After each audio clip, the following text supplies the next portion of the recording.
안녕하세요. 자팍다식 채널입니다. 인생에 도움되는 잔잔한 이야기들 두 번째 시간입니다.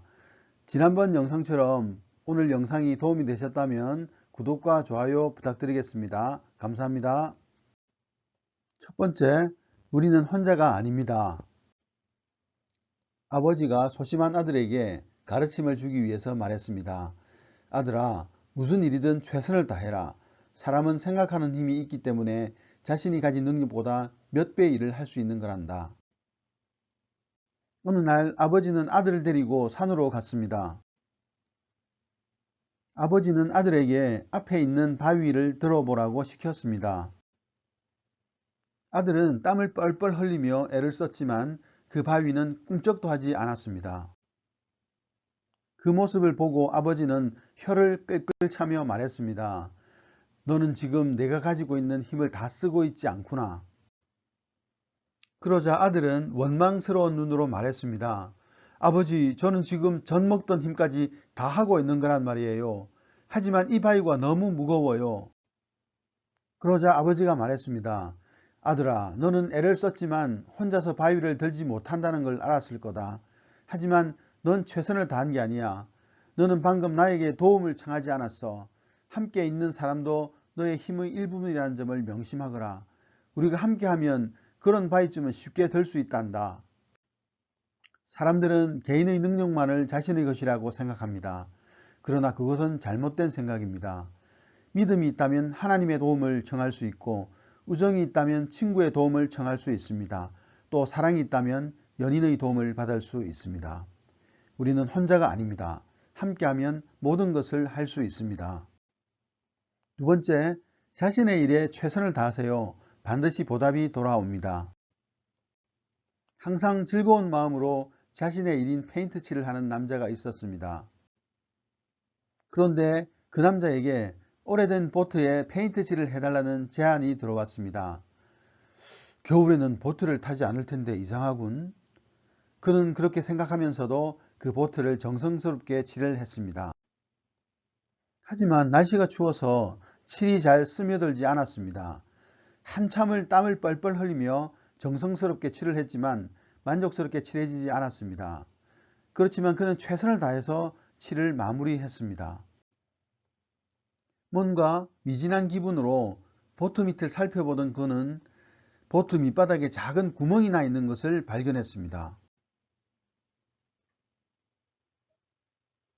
그는 자신이 맡은 일은 아니었지만 판자와 못으로 그 구멍을 단단하게 메웠습니다. 예상대로 페인트 칠의 상태를 본 보트 주인은 약속한 품삯의 반밖에 주질 않았습니다. 그러나 그는 이 일을 제기하지 못하고 물러설 수밖에 없었습니다. 겨울이 지나고 봄이 되었습니다. 어느 날 보트 주인이 페인트공의 집에 찾아왔습니다. 그리고 품삯의 몇 곱절에 해당하는 돈을 주었습니다. 그리고 이렇게 말했습니다. 오늘 아이들과 그 보트를 타고 낚시를 갔습니다. 배가 강 중간에 가서야 보트에 구멍이 나 있다는 사실을 기억해냈습니다. 우리 아이들은 수영을 못하거든요. 그런데 이상하게도 물이 새지 않아서 배를 살펴보니 그 구멍이 단단히 메워져 있었습니다.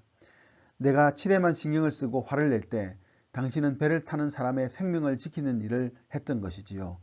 당신 덕분에 아이들이 살았습니다. 감사합니다. 아주 하찮은 선행도 누군가에게는 생명을 좌우하는 큰일이 될 수 있습니다. 그러므로 우리들은 작은 일도 그냥 지나쳐서는 안 됩니다. 누군가 차가운 마음으로 밀어낼지라도 스스로의 따뜻한 마음으로 오늘을 살아가십시오. 내일이면 반드시 보답이 돌아옵니다. 셋째, 누구에게나 특기는 있습니다. 춘추시대 조나라에 공손종이라는 사람이 있었습니다. 한 가지 재주를 가진 사람은 노소를 불문하고 식객으로 불러들였습니다. 어느 날 볼품없는 용모에 별 재주도 없는 그저 목소리만 큰 사람이 찾아와서 식객이 되기를 요청했습니다.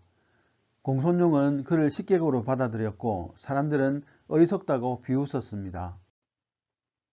몇 년 뒤 공손용이 조나라 왕을 따라 연나라와 전쟁을 벌였다가 크게 패하였습니다. 추격하는 적을 피해서 도망가다 큰 강을 만나게 됩니다. 건너편에 배가 있었지만 아무리 소리쳐도 사공이 듣지를 못했습니다. 그때 목소리 큰 식객이 나섰습니다. 여보게, 사공, 이리로 좀 와주게. 그의 큰 목소리를 듣고 사공이 와서 배를 타고 도망갈 수 있었습니다. 이 일로 인해 공손룡은 가까스로 위기를 넘기고 재기를 꿈꿀 수가 있었습니다. 사람에게는 누구나 남과 다른 한 가지 특기가 있습니다. 그것을 활용하는 사람은 어떤 경지에 도달하지만 지나치면 평범한 사람으로 남습니다.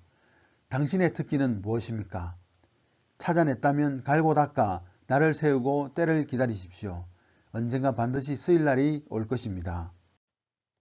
오늘 이야기들 재미있으셨나요? 여러분들에게 유익한 이야기였으면 좋겠습니다. 감사합니다.